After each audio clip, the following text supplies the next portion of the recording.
Welcome to the Black Women Widows Empowered channel. Hi, I'm Sabre Robinson, coming to you from Raleigh, North Carolina, as I and a few other widows are speaking with Kenyan native Dianah Kamande, founder of Come Together Widows and Orphans. She's also a widows' rights advocate and domestic violence survivor. Join us as she breaks the silence of her culture on gender-based violence and widowhood. Dianah, in Kenya, mental health issues among the widows, do they outwardly show their expressions of, I guess, sadness and depression, or do they maintain that, stoicness about, I'm that strong Black woman? Yeah, once they are widowed, you tend to find they isolate themselves. Okay. But this is because of the way our society has been constructed back at home. You find not everyone in the society, it's because of the awareness that we have created. People have started to embrace widowhood.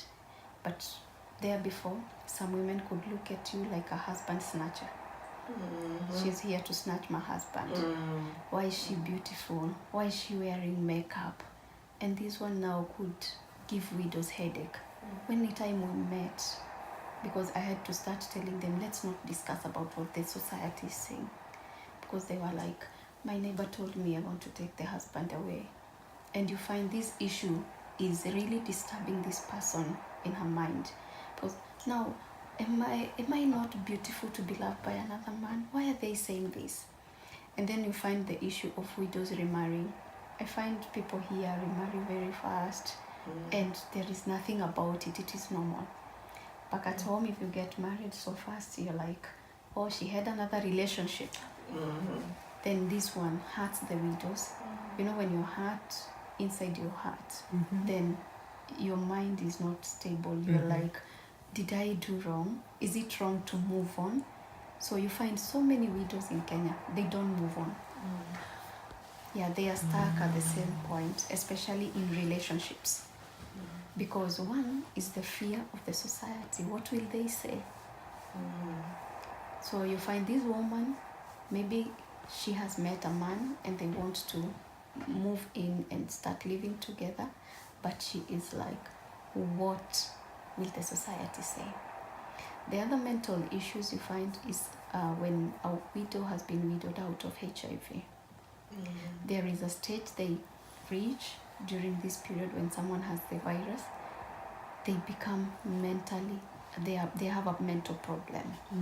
And if you don't realize, they can speak too much, and if you don't listen to them, then you're not a good leader. They become angry at any point. They have mood swings. Okay. They will wake up in the morning very happy today. Tomorrow, if you dare go close to her, she can tell you any word under the sun. So when we realized that, together with our chair lady of the organization, we decided to separate them. They will be coming to our group, but now we want a place where widows like them are. One widow came out and spoke boldly, and she said, I am HIV positive, and if you are like me, we are going to have our private room. They organized, they meet, I don't know when they meet, but they meet. Wow. They do their own stuff, and we reached out to the government through the Ministry of Devolution, because they have food that they give to people who are sometimes the ones who are homeless, people who are not homeless and hopeless, and we requested them, because these women are on drugs because of their status. Can you help us with food? So the government agreed through the Ministry of Devolution to be giving them food 3 times a year. Talked to their chair lady and linked her to the Ministry of Devolution, because I didn't want to be closer to them, because they will not open up to me. And so she said, every widow has got her own story. Yeah. Right. And when my story is so similar to her story, I will vent to her very easily. Right. Yeah, so this chair lady is the one who takes care of the needs of the HIV positive widows. Wow. Yeah, then there was a need of the widows of disciplined forces. I remember Jessica Kiplagat reached out to me through Facebook. And we met, so we planned and we met. Actually, we had a meeting outside her office. We stood somewhere outside. And she told me, I'm feeling the urge to start this group. I told her, go on. This is what you do. Start an organization. And they are doing well. Why? Because the way they have been widowed is similar. They are widows of the disciplined forces. Their challenges are same. Their husbands died in the line of duty. And there is a ministry back at home in government that they can approach. So this one has made our work so easy. Wow. Grouping widows according to their challenges. Right. Yeah. And then we have still gone down to group them to fundable groups. Are you trained as tailors? Can we get you sewing machines? Can you group yourself? This is how we have grouped the tailors. Are you salonists? You can do salon work. Then if we have opportunities of employment, we can get you those. If you don't have, can you open a salon? Start a salon, and then the profit you make, can you divide it amongst yourselves so that you can put food on the table? So grouping the widows has really helped us. And then we went out and reached out to the Maasai widows. This is where we found they don't have a right to sell even a chicken. Really? Yes, because livestock and other property belongs to the man, and he is dead. Right. So we reached out to them, we told them to form a group, and we were very happy that even the wife to their governor came on board, and she said, I would want to run away with this. I want to run with this and ensure that we have a center for widows in this county. She's supporting them. She gave them money to start businesses. Today, the women who were being told property belongs to men, today they have money. They even opened bank accounts. You know, we even started opening bank accounts for widows. We could approach banks and tell them, come train our widows that they need their own bank accounts. Some of them were operating with their husband's bank account. And that was financial violence that they never saw when they were in marriage. Yes. So the women could not have their own bank accounts? No, they believed when a husband has a bank account, why do I need one? Some of them were operating with their husband's identity cards. Oh, wow. Yeah, my husband is a registered person, he has an identity card, why do I need one? And the safe houses created by our government, they are little. Okay. And then there is a duration because there is a high need of safe houses. And we thought, why don't we come up with a center, not only a safe house? And we already got a piece of land. Excellent. And this is what we are asking our friends now here. They come on board and help us come up with this center. This will be a center not only for survivors of violence, but even widows will be accommodated here. Excellent. So many people don't know that widows go through violence. They believe widow abuse is a normal thing. They believe something like widow cleansing is normal. They believe when you're told to stay in the house for 3 lunar months and 10 days like it happens in a Muslim community, it is normal. We are saying it is not normal. We want to accommodate these widows. When they feel like their life is being threatened, we want to have a home for them. Yes. We are going to accommodate them and their children. We are going to decide on what time they are going to be there. And during this accommodation time, we are going to offer them vocational training skills. Some of these widows got married when they were too young. They never had an opportunity to complete their education. We know they cannot go back to school and start from grade 1, but we want to offer them adult education through vocational training skills, catering services, tailoring. We want them to do masonry, carpentry, and we want them, when they enter into the center, they will come out women with knowledge, empowered with education, with a certificate. And then we work together with Ministry of Education back in Kenya, because this was our agreement during the International Widows Day, that after these women have been trained, in our center and also in other government centers, we will now join hands together to get them a job. Excellent. These women have been abused because some of them, they don't even work. The widows, they lose everything, including the jobs, after losing their husbands, because this woman is in court every day. Succession process is very tedious in Kenya. Okay. Long and very tedious. So you're in court every day. Then your employer tells you, we cannot keep you here anymore. So you lose the case in court, you lose your job. We want these women to come to our center, and they will never leave the same way they got in. And this center will also have a school, because anywhere we have a woman, there is a child. Yes. So if a woman is beaten at night, sent out at night, herself and her children, they will come. Nothing will be missed in this center, because she will be accommodated in the center, and then tomorrow morning, if it's at night, the children will go to class after counseling, because we will also bring counselors on board. I'm looking at this center, and the way I'm visualizing, I'm seeing a counseling section. There is a counseling department. Okay.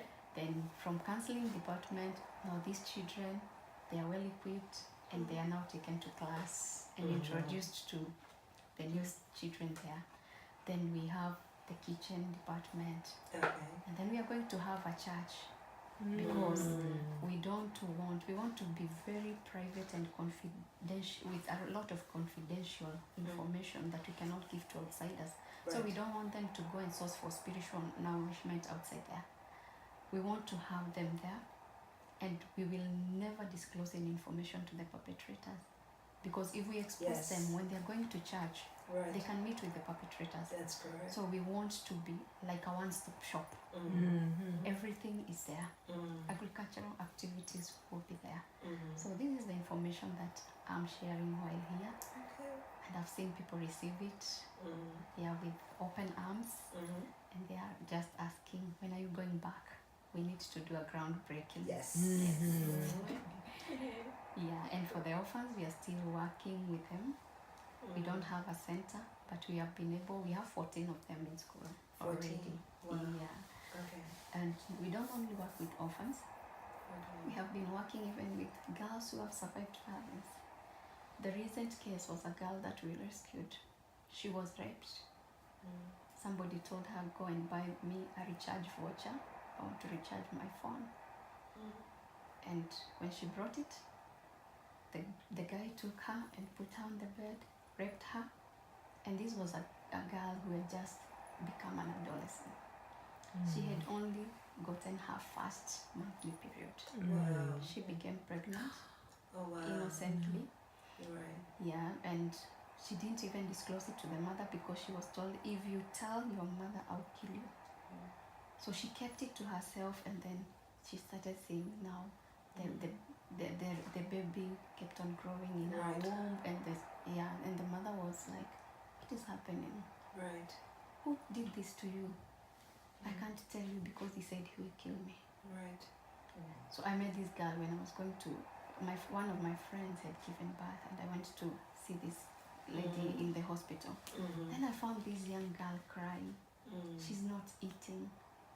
And the doctors had done a cesarean section because she was young. She was 15 years by that time. Okay. And somebody told me she doesn't want to share her story, but she was raped. The parents are not able to raise. Her bill was $410 US. The parents are not able to raise it. The mother got married with her to the husband, Okay. now the current father. And the father had told the mother, don't bring that girl back here. She has to go and get married. She's now a woman. She has given birth. So this girl was in hospital. Wow. She didn't know where to go. So I talked to our women representative in Nairobi County by that time, and she cleared the bill in the hospital. I requested the mother if I can talk to the father, and then I told her, after all this, I know we are going to get Violet a sponsor. I didn't know how, but I decided to post her issue on Facebook. And lucky enough, somebody sent me a message and asked me, can you get her a school? And a boarding school in this case. Because of the stigma in the former school. Yes. We want her to go to a new school. And then I was asking myself, what about the baby? And the mother told me, don't worry, I'm going to take care of her, of the baby. So this is how we got this girl to school. Wow. She's currently in school. Excellent. Yeah, and we are trusting God she will perform very well because she's supposed to be in a secondary school next year.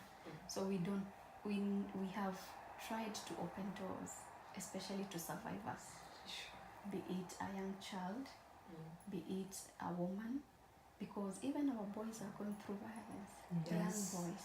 Yes. And even I've seen now, because of the advocacy we have done, men are coming on board. And they have started to speak. You know, there before, and with our African culture, men believe they are strong.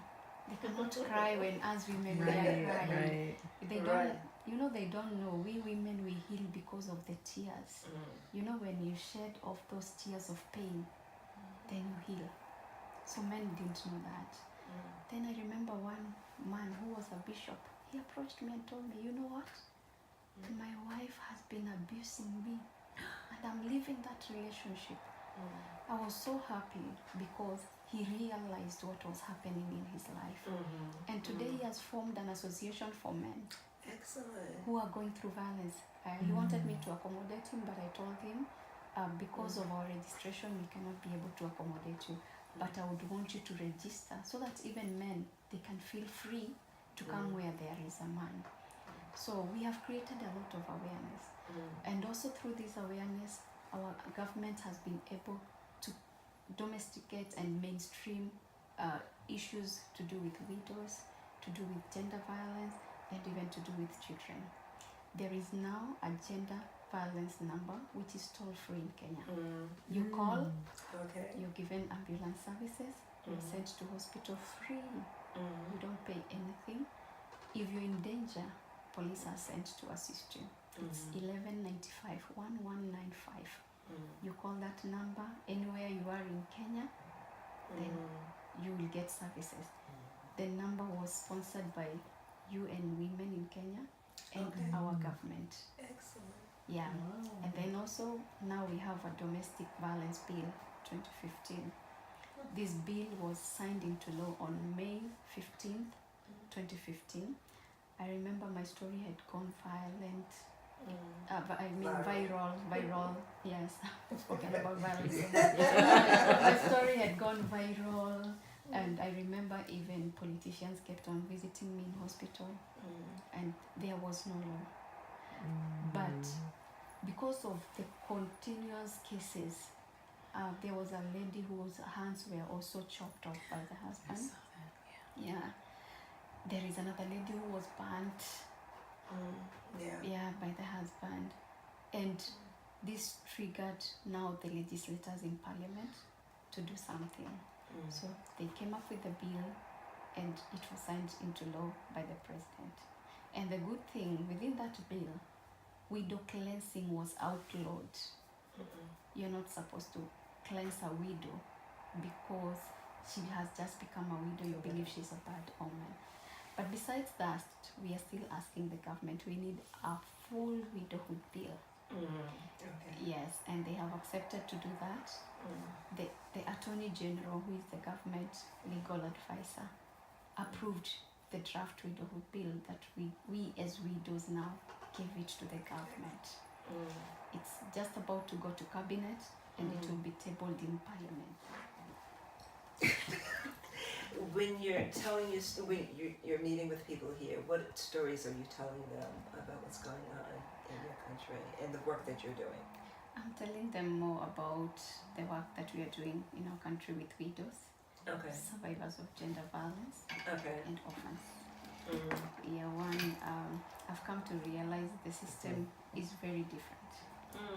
The system here in America is very different, especially in support of widows.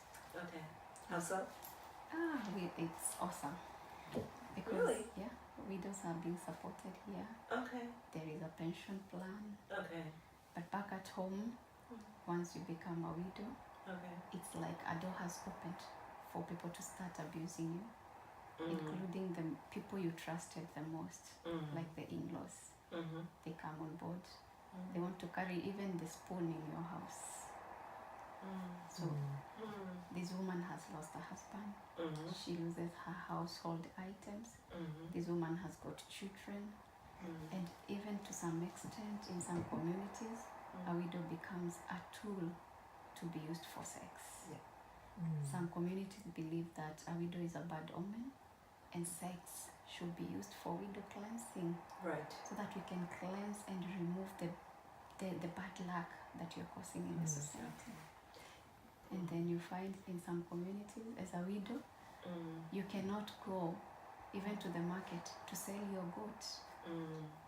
Selling livestock is the work of a man. So your brother-in-law should do that, or if you have a big son Right. who is an adult, he can go and do that on your behalf. What if they sell and they choose to go and use the money for other activities and maybe wanted to pay tuition fees for your children? So the life of a widow becomes harder and harder. And this is done by the community. The community that was supposed to embrace you Okay. is the one now comes on board now to ensure that you have been abused, and they ensure that you cannot wake up tomorrow and go to look to get money for your children. We found out some widows going to clean houses, to wash clothes, so that they can put food on the table for their children, just to be paid $2 a day. So you find these widows, they tell you, we went to wash clothes, and unfortunately we were given dead bodies to wash. And before these bodies are being taken for burial, there are communities who bury immediately after someone has died. So they reach out, oh, we know a widow somewhere who needs $2 for food. Unfortunately, after all this, even the $2 they don't get. They don't get it. They are beaten. They are sexually abused to an extent that even their children, when they try to reach out to them, if they are girls, they also get sexually abused. So this is what I'm trying to share with people here, and also the cycle of gender violence on women and girls. Gender violence is a crisis. It's a very big problem worldwide, and I thank God so much because Kenya women have stood up and they're saying enough, it's enough. There before we were being told, like especially in my community where I come from, women are not supposed to speak.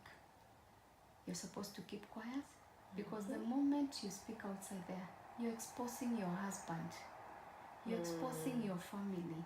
As a woman, you just have to kneel down, pray to God, and God will change things.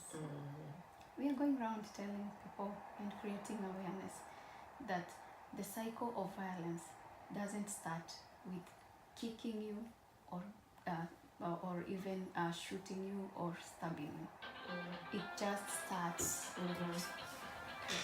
Keep going. Pause. It just starts. The cycle of violence starts just with something very little, which women call little. The cycle of violence will always start with someone asking you, why didn't you iron my clothes? Why didn't you do it on time? Who do you think you are? Wow. So it starts verbally. And you know, so many women think violence is physical.